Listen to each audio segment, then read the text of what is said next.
RFK Racing's new driver may have just been leaked. They have their own secret Supercars plan, and Chase Briscoe explains what it's going to take to emerge as Stewart-Haas Racing's new leader.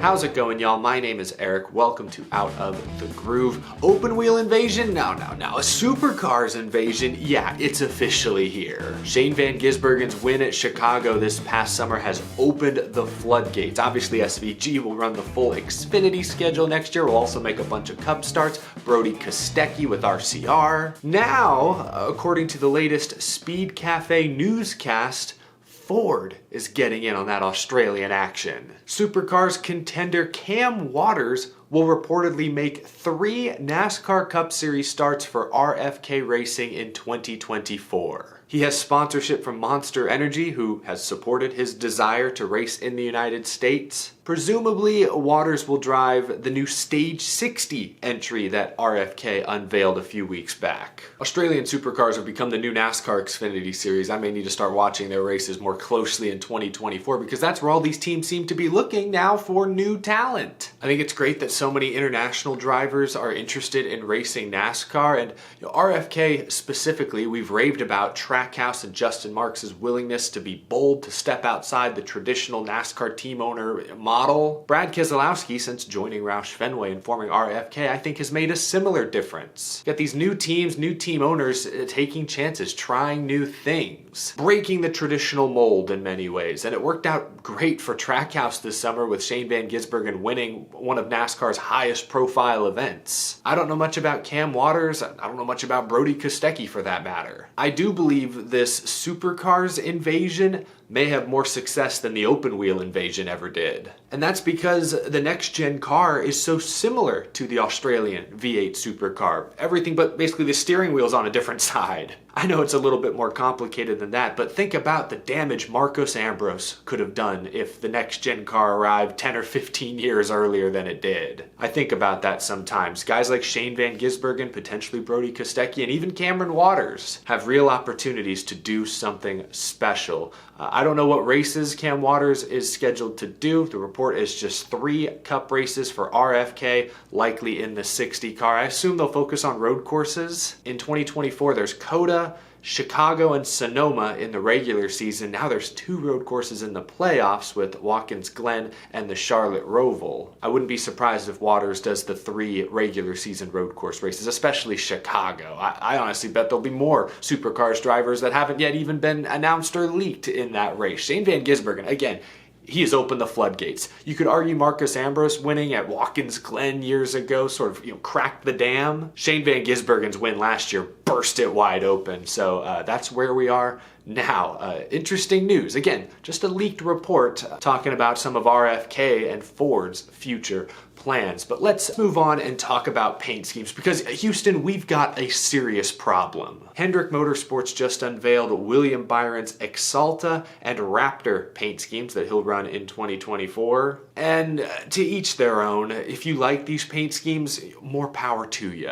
There are elements of both these paint schemes I like quite a bit, but both have several glaring blemishes that just I can't get past. Like on the Exalta scheme, why is the Exalta logo wrapped in a random black box? And look at there by the C-post, why is it just cut off an angle weirdly? It's not colorful, it doesn't look intentional, it looks bad.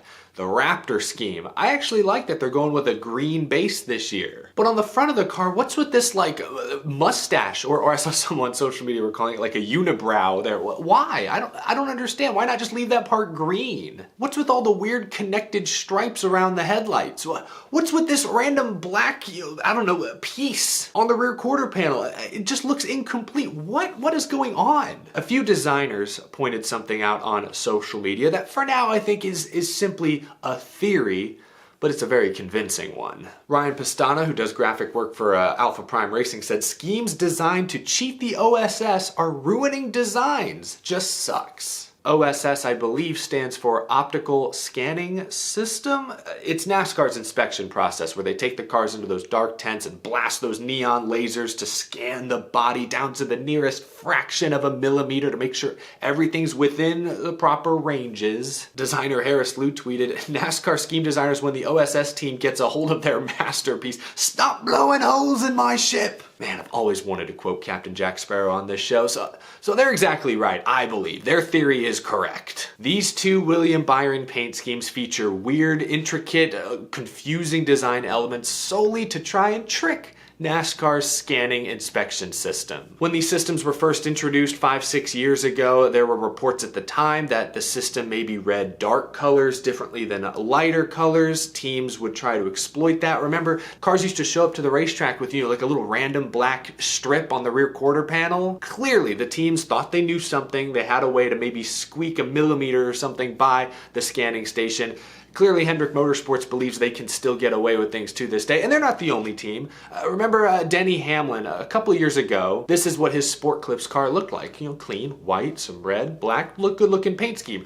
Then last year, he showed up with these new dark stripes, oddly shaped decals above the headlights. Clearly, Joe Gibbs Racing thought they could maybe sneak something past the optical scanning system. So this isn't just a Hendrick Motorsports thing. This is happening to a lot of paint schemes across the board. I appreciate these designers calling it out because, yeah, there's just a few moments, especially on that Raptor scheme, that just don't make any sense. And look again at the C-post on the Exalta scheme. Like, what is going on? Clearly, they're fudging with something, or at least trying to. It's just so blatant, and I don't really care about how it may or may not impact on-track performance. I think any difference is minimal, but I hate that it's messing up good, iconic paint schemes. William Byron's gonna run up front a lot next year. He's probably gonna win a lot of races, and he's gonna win those races with a unibrow on the front of his car? Ugh, gosh, we talk all the time about how important the paint scheme is to a driver and team's brand, their marketability, and trying to play games with the scanning system is getting in the way of good, cohesive paint schemes. That's my only point in ranting about this. It's a little thing, but I care.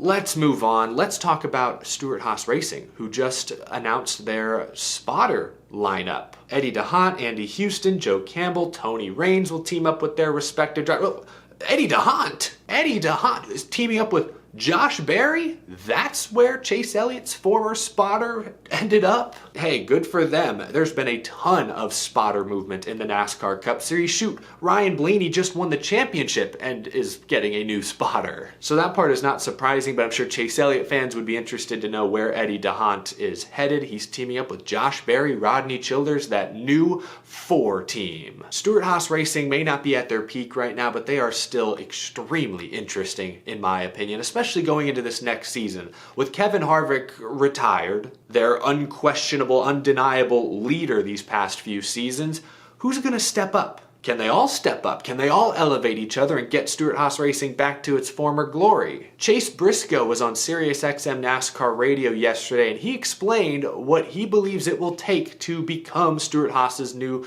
leader. Briscoe, while he's actually, I think, the second youngest on the team, has actually been with Stewart-Haas Racing longer than Preece or Gregson or Berry. So in a way he has seniority, but he doesn't believe that's what will make him a leader. He believes leadership will come from who performs the best on the racetrack. Here's what Chase Briscoe said, quote, "I want to be the new Kevin Harvick at Stewart-Haas. I want to be the guy that's running up front week in, week out. When people think of Stewart-Haas, they think of the 14 car. If we do that, then the leadership role naturally gets placed on you." I think Chase Briscoe is right. I think leadership does come in different forms. Like, obviously you can lead by example. If you're the fastest, you're the most successful, you win the most, then you naturally become a leader. Everyone else is going to look at what you're doing and is going to try to emulate it or learn from it. But there are other ways to be a leader. You don't necessarily have to be the best player on the team to be a great locker room guy, to still bring value to the rest of the organization. What you contribute at meetings, your perspective. There are other ways to be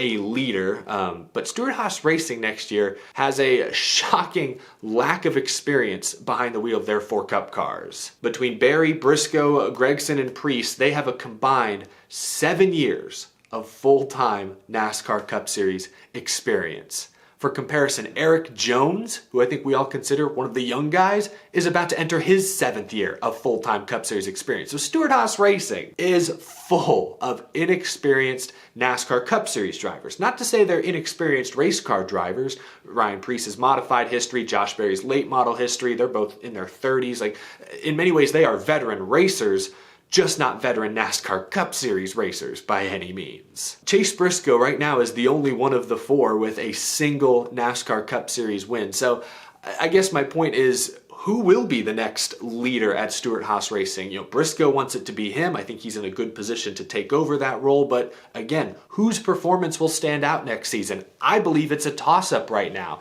If I were to try and make some early predictions or educated guesses, I like Chase Briscoe a lot. I mean, the past 2 years, he's been the 2nd best Stewart-Haas Racing driver behind Kevin Harvick. That 120-point penalty last year killed his points finish.